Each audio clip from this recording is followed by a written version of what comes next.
The following podcast contains mature subject matter, adult themes, and may also contain profanity. You have been warned.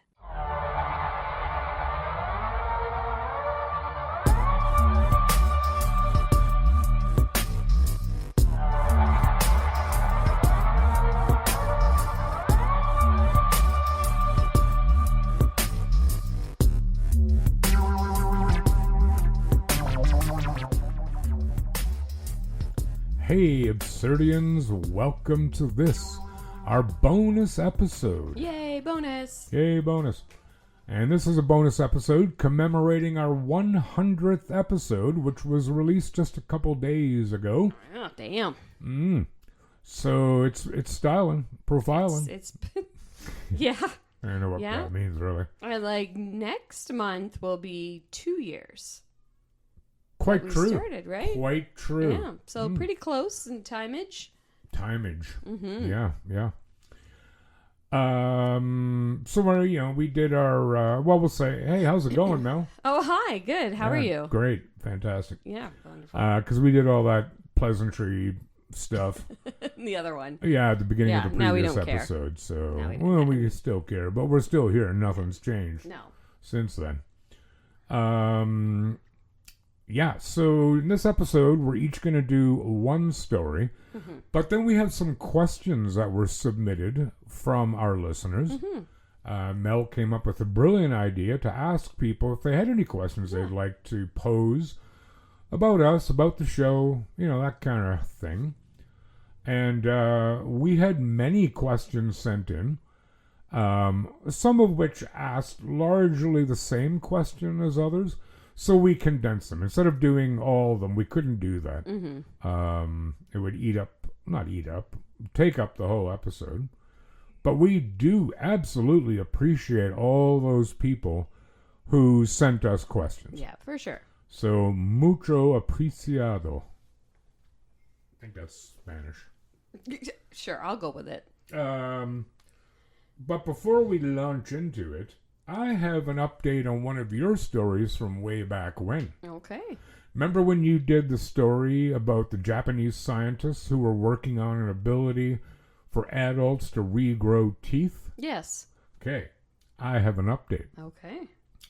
Researchers in Japan have started the first human trial of a drug that could regrow teeth by reactivating dormant tooth buds already present in the jaw.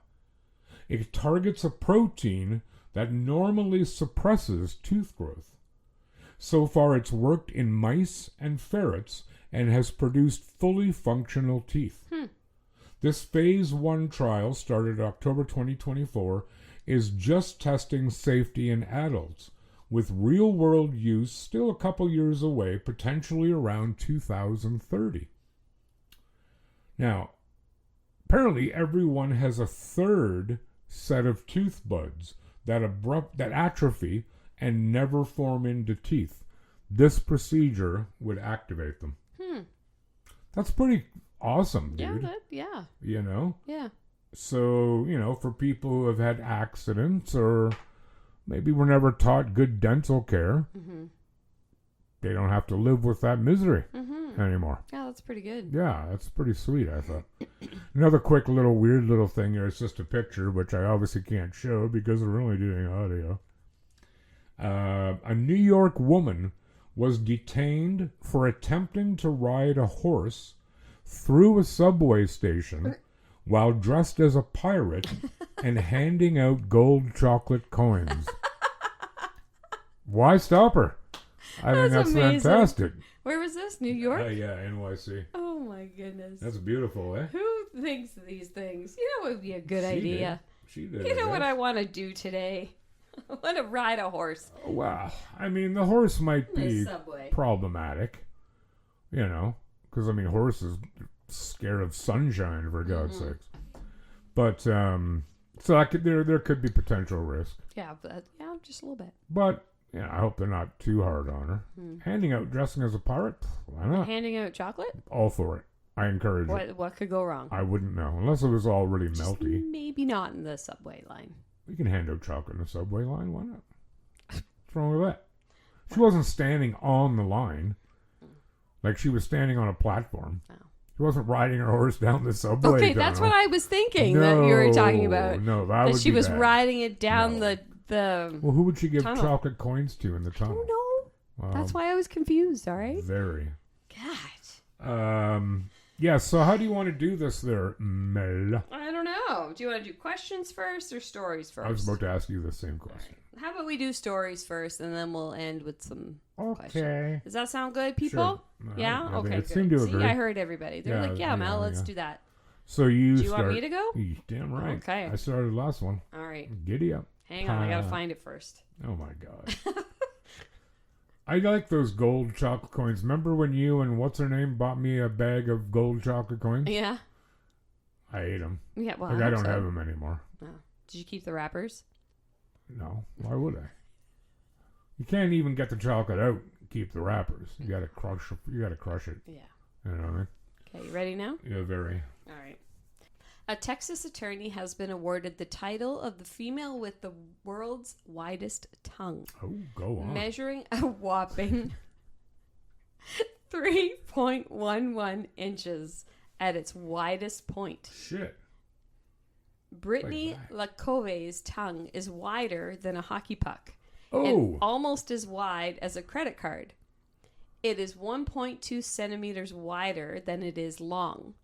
Brittany, who works as an attorney, had been keeping her massive tongue a secret from her colleagues, but they're likely to find out about it soon, since she's now in the Guinness Book of World Records. Dang. It marks the first time the record has been broken in a decade. The previous record holder was fellow American Emily Shalenker. She was awarded the title as a teenager with her tongue measuring 2.89 inches wide. This is quite a bit bigger. Yeah, a little bit. 10% bigger. Brittany revealed she always had a huge tongue, and her family would often joke about it when she was a child. But she hadn't considered it could be record-breaking until a friend sent her a video of Emily Sherlenker.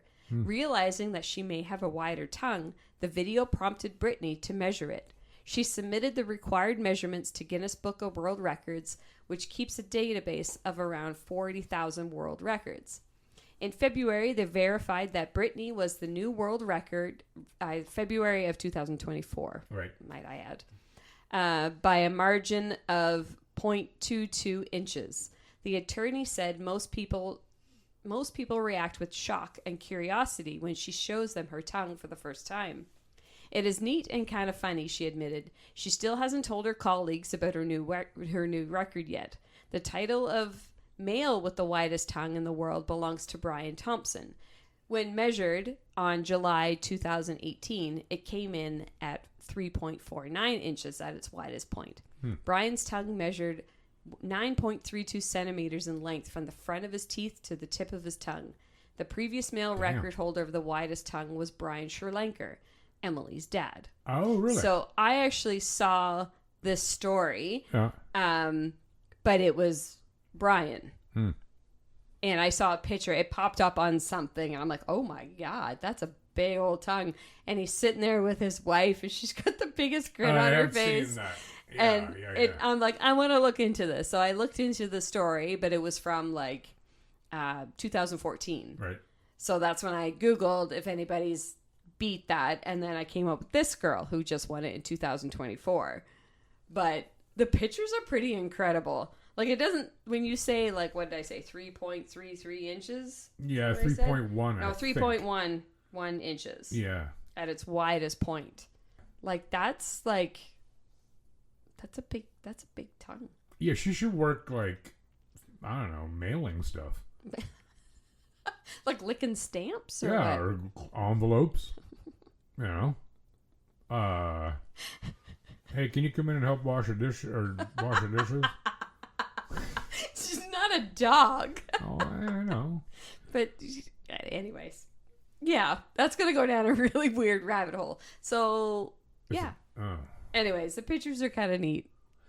Yeah, and the man with the largest tongue, you said the picture of his wife smiling, they're Yeah. both rather heavier set people, if I remember Yes. correctly. Yeah, yeah. Yes. And yeah. there was a meme about no wonder she's smiling. all the Yes. time. Yeah. Right? Yeah. That's where I first saw it, was that. I remember that. And then I was like, oh, I want to look into this because it was pretty funny. So his daughter was the one that had the latest. Yes, world it's record. obviously a genetic thing. Yeah.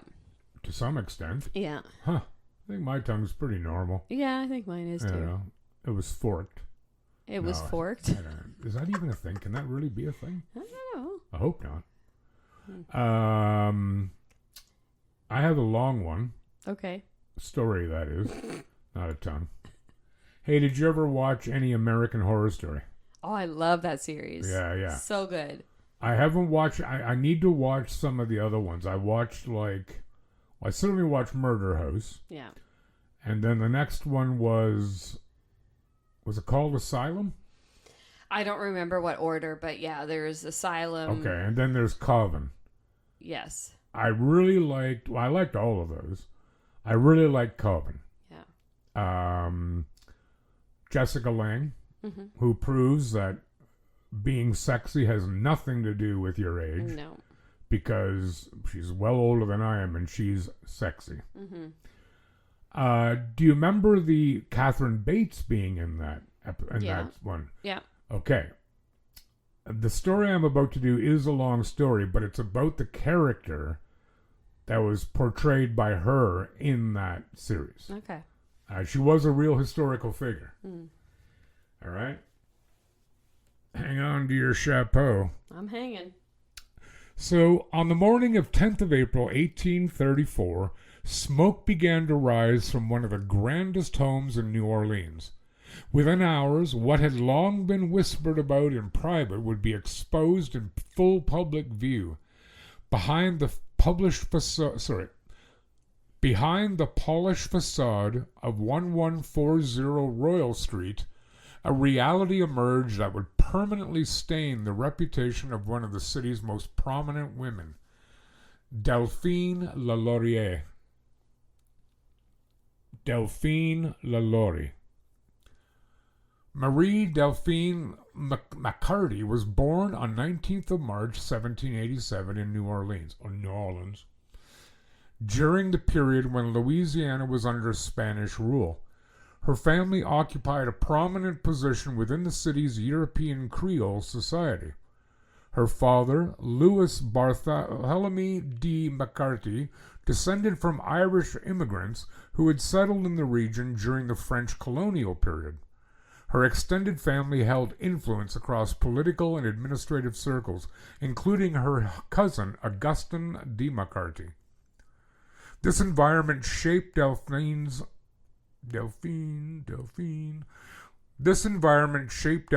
early life.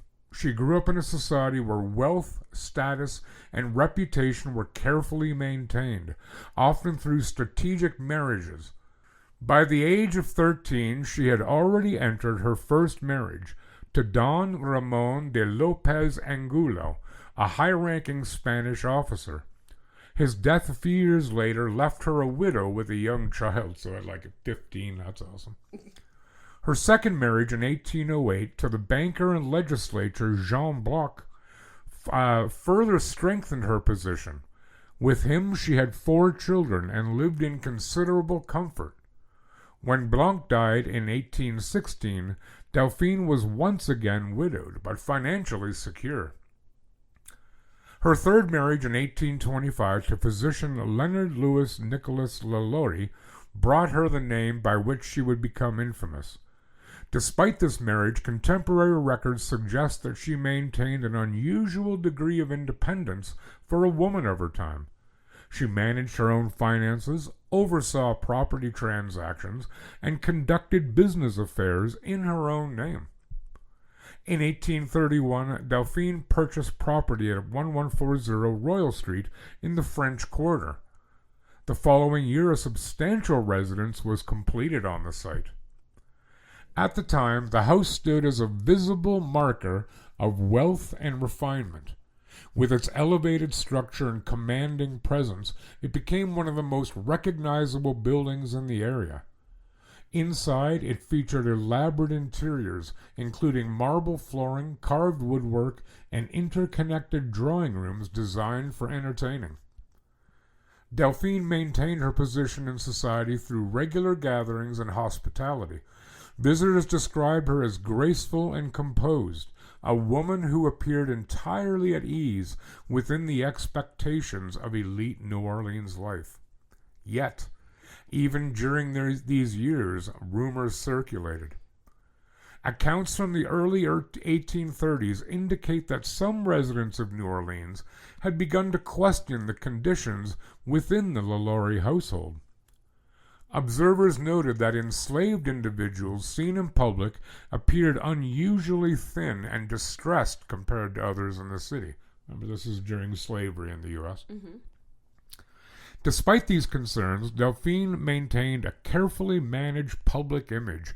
One contemporary observer later remarked, "The lady was so graceful and accomplished, so charming in her manners, and so hospitable that no one ventured openly to question her perfect goodness."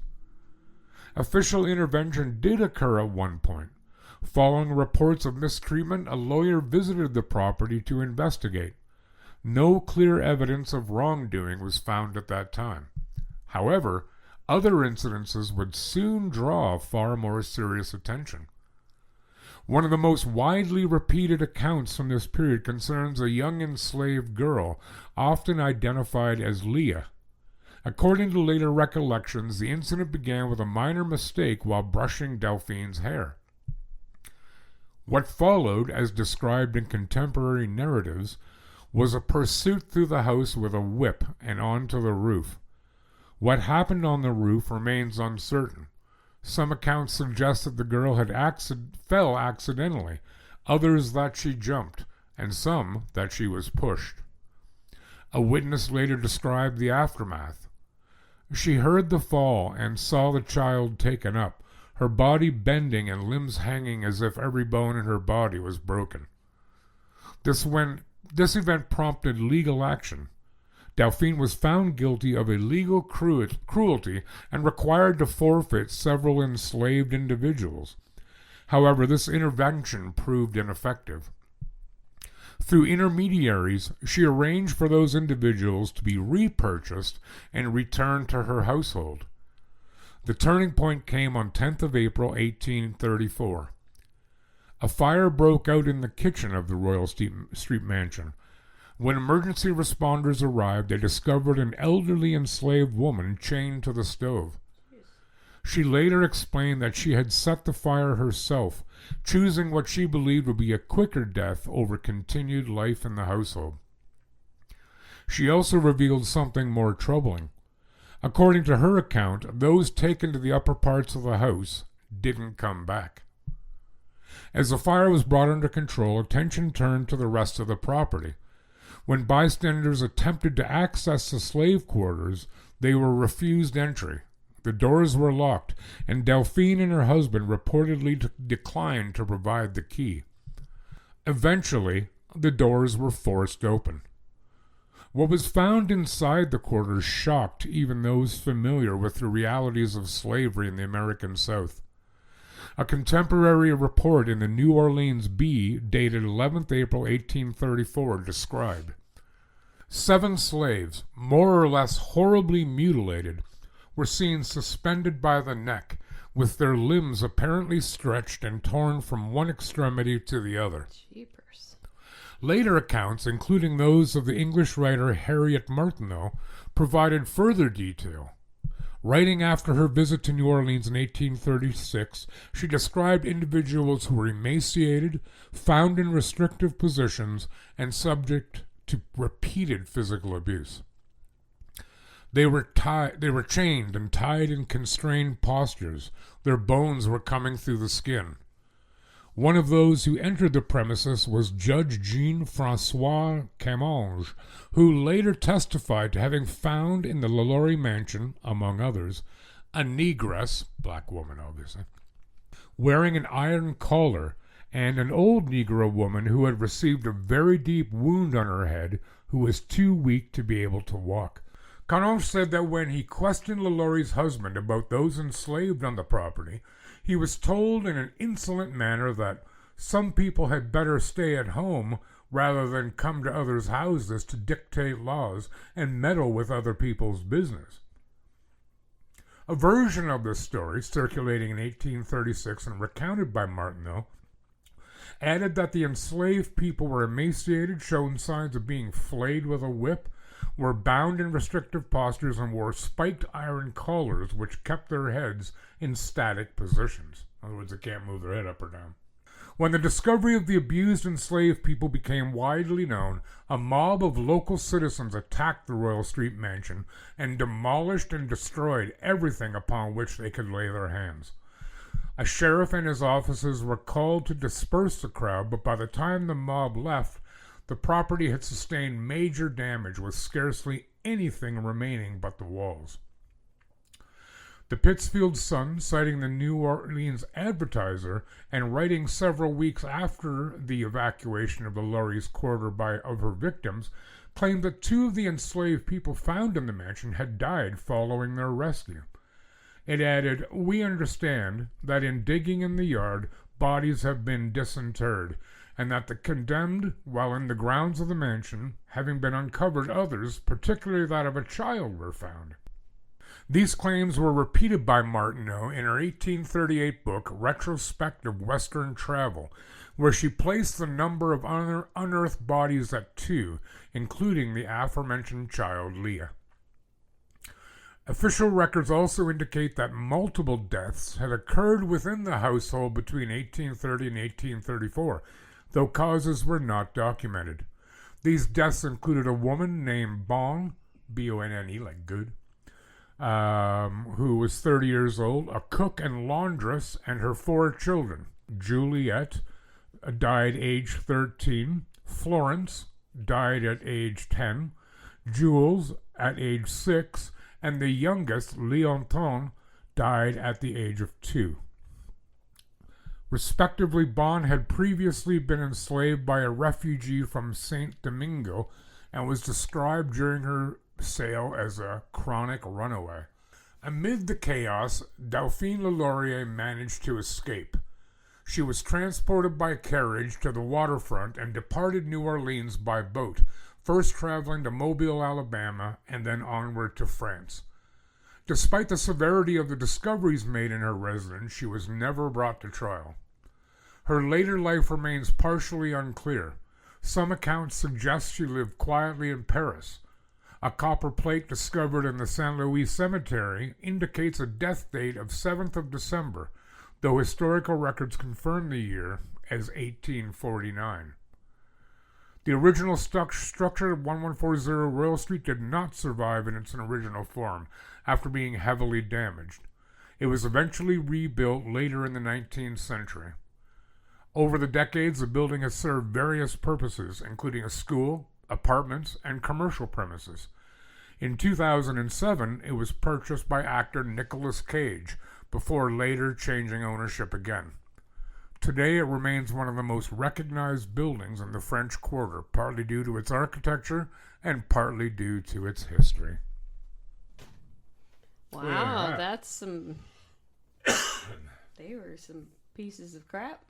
Particularly her. Yeah. Doing some other source reading, yeah, she was largely responsible for all the abuse. And, like, little kids. Awful. Killing them and stuff. Awful. She's dead. But you remember in Calvin what they did to her? I don't. I when you're telling the story, I was trying to remember. I don't remember it that much right now. Well, and this obviously isn't true, but a witch at the time, the premise was she didn't escape. She didn't bugger off to France. How did this work again? She was made immortal, and they buried her. Okay.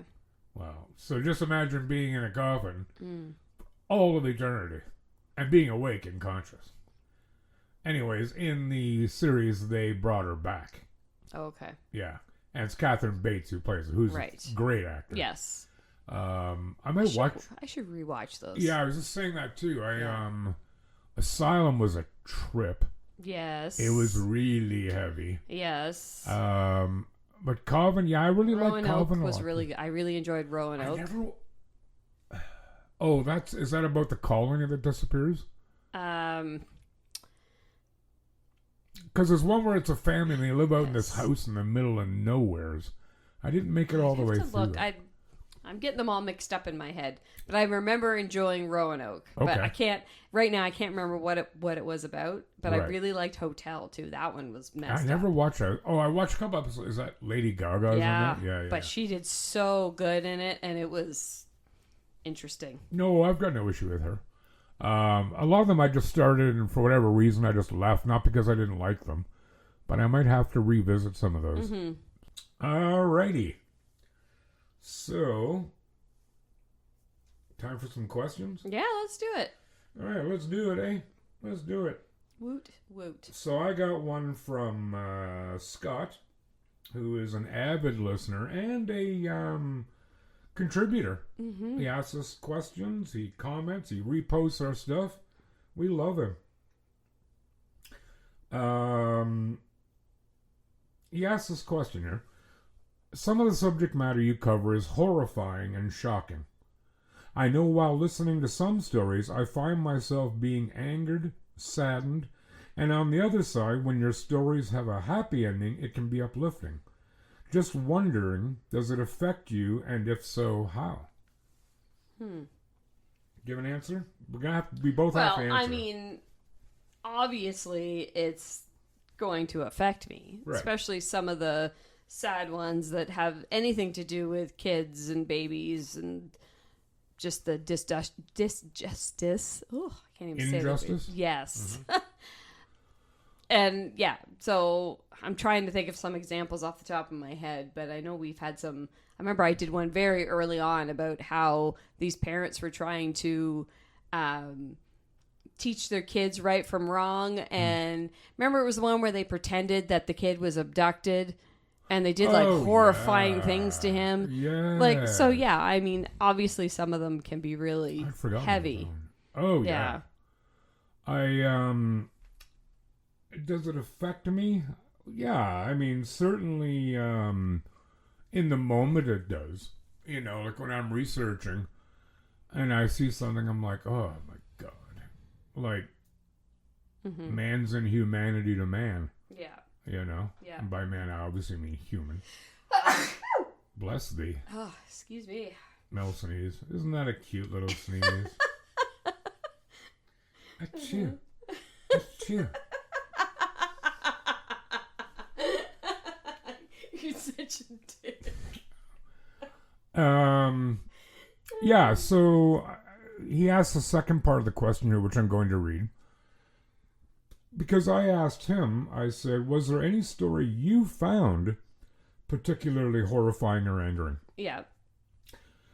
And he said, this may be recency bias. Noella Castillo, remember her? She was a woman who she wanted to go with assisted suicide. And her POS father, who had no involvement in her life, fought it for years. Yes. He said, but it was just heartbreaking. I actually stopped the episode right after. I just looked and I can see I didn't finish the episode. Fighting to die because of the shitty existence she was brought into. Father is a piece of garbage. And that one really bothered me. It is recent, so I remember it well. Yeah. But I was just thinking all the things this poor young woman, and she was like 25, 26. Yeah. And then she wants to check out, which is her right, in my opinion. But others who had no seeming care about her sought to stop it because of their beliefs. Yeah. Die.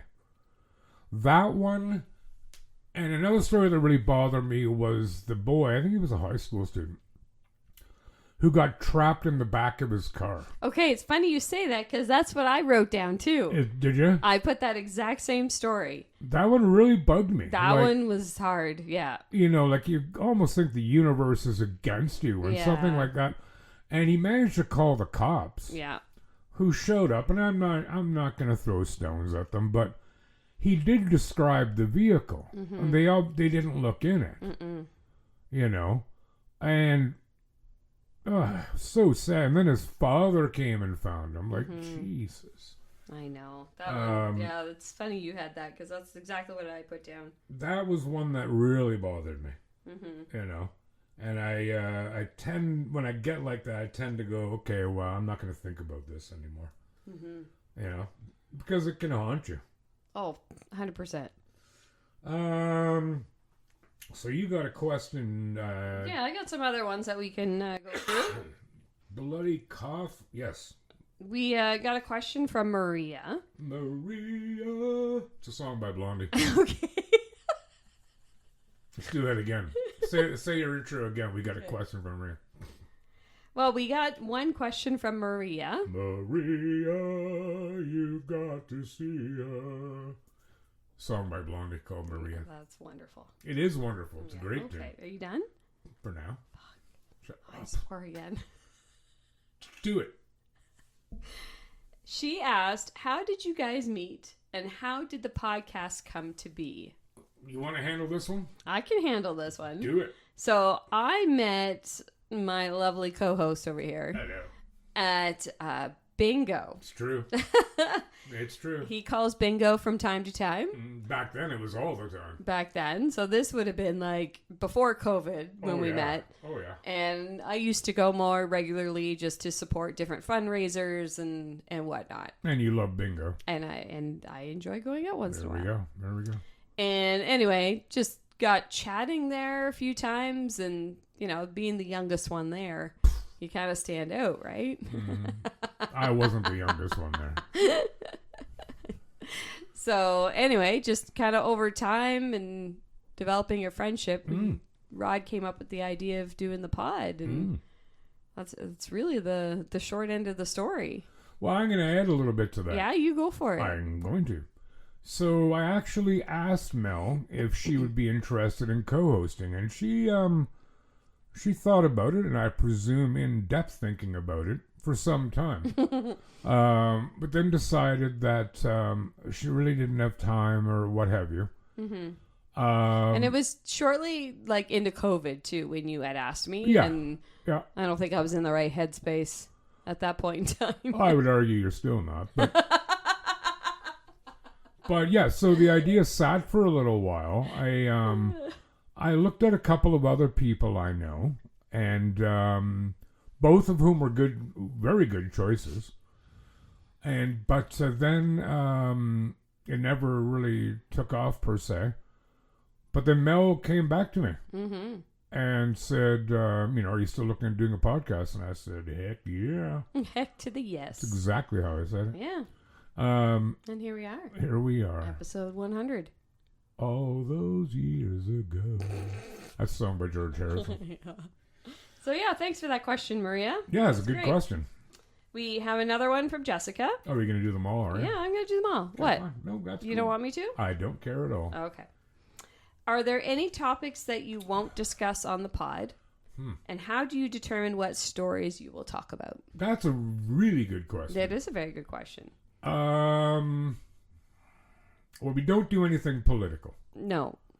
On occasion, some socio-political views, more of mine, have crept in, but they're not like party politics or, Right. I probably have said something against Trump, and I'm surely not going to retract that. Right. But no, we won't do politics. We don't get into, how would I put it, overtly sexual material. No. I won't lie. I think it would be an interesting podcast to do on, I don't want to say absurd because I'm not kink shaming. As I've said, I'm not here to yuck anyone's yum. Right. But on human sexuality. I think it would be fascinating. But that's another thing that we don't bring into the show. Do you That's right. Is there anything else that you think we don't really? We don't really touch on religion too much, like in No, a you're right. a negative sense, like kind of like what you said about political stuff. It can creep in from time to time on Sure. certain topics, but that's also another one that's a heavy topic to talk about. So, we don't really want to have that. Right. Yeah, we do. We keep those stay out. away from stories that are basically philosophical in nature. Sure, yeah. And I think Yeah. that covers the religion and the politics aspect. The sexual one, it's just too. I'm not going to say sordid because there's nothing wrong with sexuality. Certainly not. Maybe it's almost. I think it's almost too cheap. It's too easy. Yeah. Agreed. You know. Yeah. And for stories that, the second part of her question was, how do you determine what stories we will talk about? And we don't. No. We don't know. We come to the table every week with 2 stories each, and we kind of just say, this is the title of it, basically, and we go for it. We don't know what each other is bringing until a couple minutes before we record. Yeah. And we basically just do that to make sure we didn't both bring a same story. Yeah. Which hasn't happened. No. I'm a little surprised at that. Yeah. But no, we don't. But how do we choose them? I think it's just, like, that's interesting. That's a little absurd. Yeah. We just kind of run with that. And to a certain significant degree, there are stories that are to each of us personally interesting. Mm-hmm. Yeah, for sure. We both have our kind of favorite types of stories. Yeah. But yeah, that's really it. We become more discerning and able to identify good stories with practice. All right. Thanks for the good question, Jessica. Yes. We like. All right. Ready for the next one? Oh, you better believe it. Okay, this one's from Steve. Hey, Steve, that's my brother. There you go. No, it's not him. Well, I don't think it was him. But it's his name. Yeah, okay. What are the top 3 podcasts that you listen to when you're not working on your own? So what are our 3 favorite podcasts that we have listened to otherwise? I'm going to start. Okay. These are in no particular order whatsoever. All right? You dig? Oh, yeah. So the first one is This Podcast Will Kill You. And it's 2, I think one's a doctor, one's an RPN or a nurse, like RN. And they talk about medical truths. Like what can help you, what can harm you, and things that we don't really know about or understand. Mm-hmm. I like it. I like their banter. They're quite funny. Oh, and they also, each episode, which has a theme, obviously, they concoct a cocktail to match the theme. Oh. Oh. Okay. Is that all they get? I like the sound of that. That's the only respect you get. Yo. My next one is Morbid. Huge podcast. Hugely successful. Yeah. But I'm also going to tie them with Canadian True Crime, which is an Australian woman who moved here a number of years ago now. I think she lives in Mississauga, or at least she did. Well, I actually talked to her one time. Yeah. A number of years ago. And my other favorite one, and this is one that I listen to while I'm taking a bath. Now, I'll tell you right now, Rod loves a good bath. Disgusting. Lovely. You don't understand at all what you're missing. Excuse me. So, I'm going to give you it's called Grim Reading. 2 M's. As in the Brothers Grimm.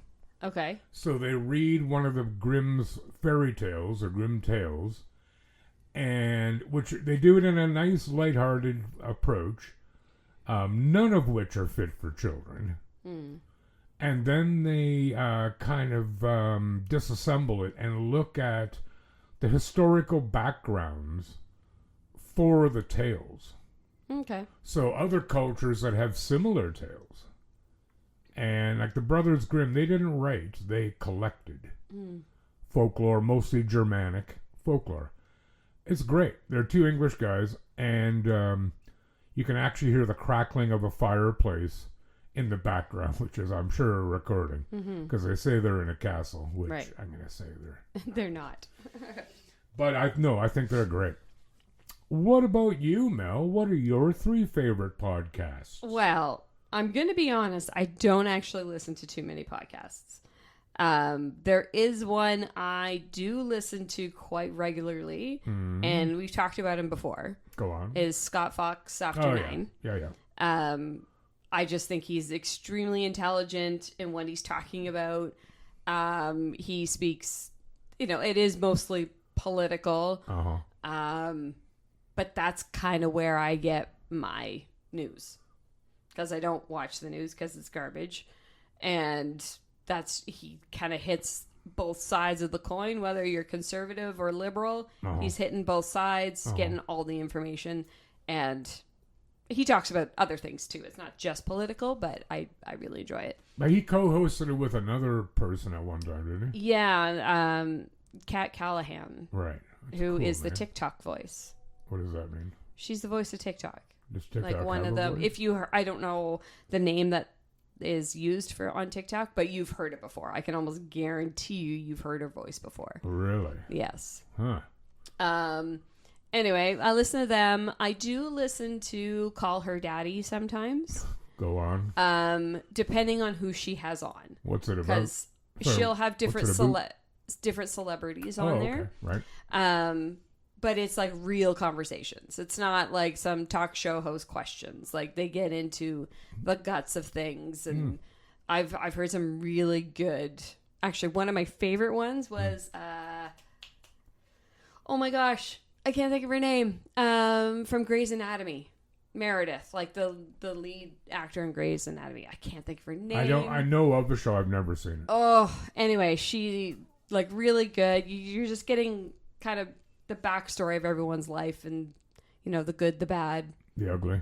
and the ugly. Uh-huh. Great movie, by the way. I have also listened to Smartless.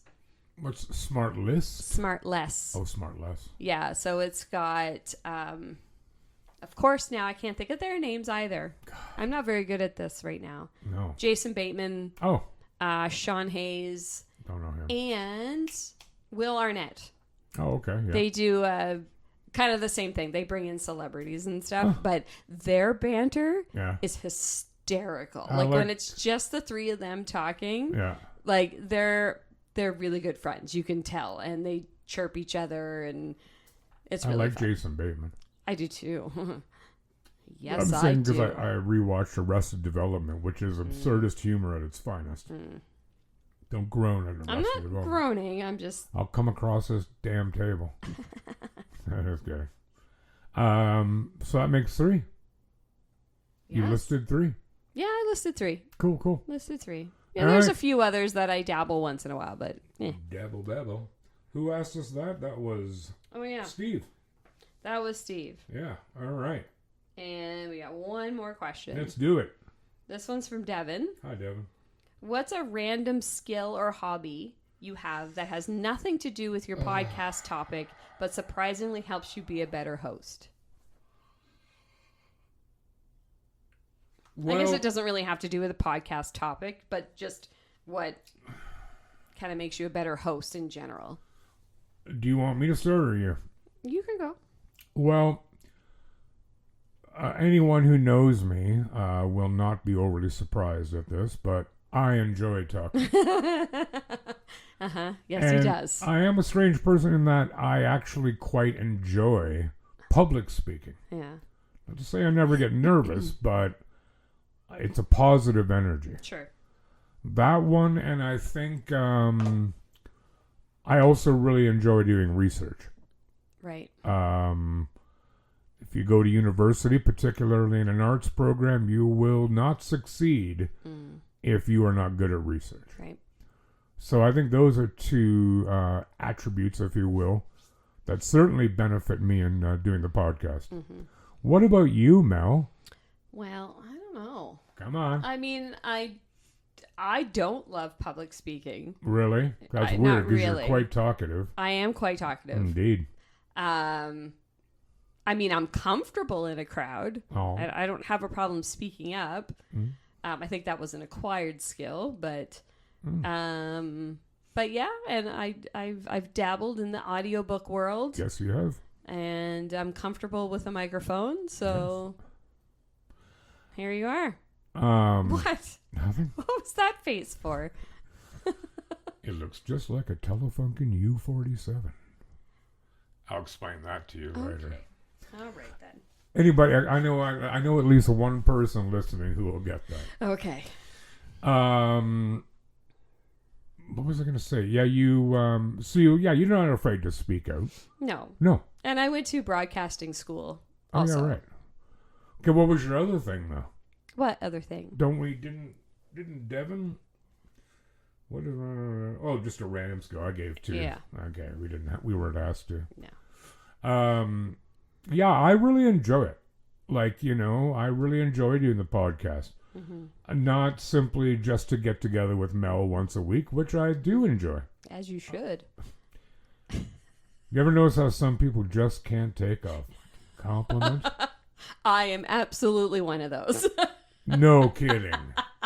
Gee, who told? I cannot take a compliment. You know how you respond to that? What? Well, thank you. Oh. How hard is that? Okay. Well, thank you. Oh, it's too late now. I don't care. I don't care if I ever see you again. Whatever. Yeah, sure. Mm-hmm. Too bad I couldn't trip you going down the elevator, like stairs. Mm-hmm. No, but I really do enjoy. I do enjoy doing the research. I enjoy recording. I enjoy speaking about it. And I have got. Remember being at Ethel's one time, one of my favorite bars in the area, and a guy coming up and going, "Hey, are you Rod?" Might have been because I was wearing my absurd hat. And he goes, "Are you Rod from that show?" I'm like, "Yeah." He goes, "I could hear you talking over there. It sounded like you." Huh. Yeah. That's cool. It is very cool. A little bit of, who doesn't like a little bit of recognition? Absolutely. I am a celebrity of sorts. Uh-huh. But, yeah. Cool. It was. Thank you for everyone who submitted the questions. Yes, that's great. Like I said, we did have to pare it down for the sake of time. Yep. But don't ever feel that we don't appreciate your input. Yeah. We absolutely do. Mm-hmm. You can send us a question anytime. It doesn't Absolutely have to be you can. just this time. That's right. Don't wait for our next 100th episode anniversary, because it's not ever going to happen. All right. Because that would be 200th. Right? Yes. No, please feel free to do so at any time. Mm-hmm. So anything else you'd like to say, Mel? Well, you know what I'm going to say. I don't really have a clue. Give us a rating, whatever platform you're listening to us on. 5 Share stars. it with your friends. Tell everyone. Buy the merch. Wear it shout everywhere. it on the mountain. Go shout it on the mountain. That's a song. Yeah. Okay. It's a religious song. Yeah, I know. Okay. I sang it. I was there. I was in children's church. I didn't see you. Children's church? You mean Sunday school? No, we called it children's church. Oh, God. You PC. Anyway, yeah. Sunday school was different. No, dude. And then we had children's church. No. Sunday school was before church, and then what do they call it? Children's church was during the service. Right. Sounds So cool. shut up. Anyways, keep going. You're still here? Yeah, but what she said, please, 5 stars, preferably. Yes. Uh-huh. Leave a review if you like. Leave a question. Yeah. Leave a comment. Whatever you want. And share. Yeah. Sharing is caring. Sharing Somebody is said caring. that. I think it was Winston Churchill. Okay. No, I don't remember who said it. Anyway, we're going to go eat now. Oh, God. Guess where we're going? Do we know? No, we're going to Piper's. Yes. Because Mel wants to see Ambrose. Just busted.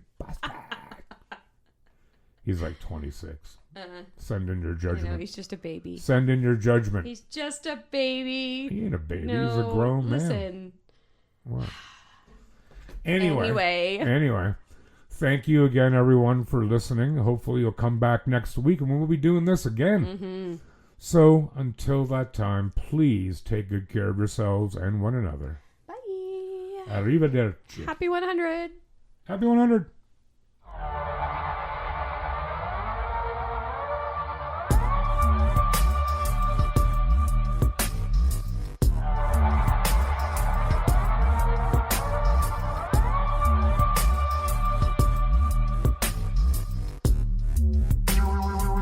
The Absurd Podcast is written, produced, and recorded by Rod and Mel. Music by Audionautics.com.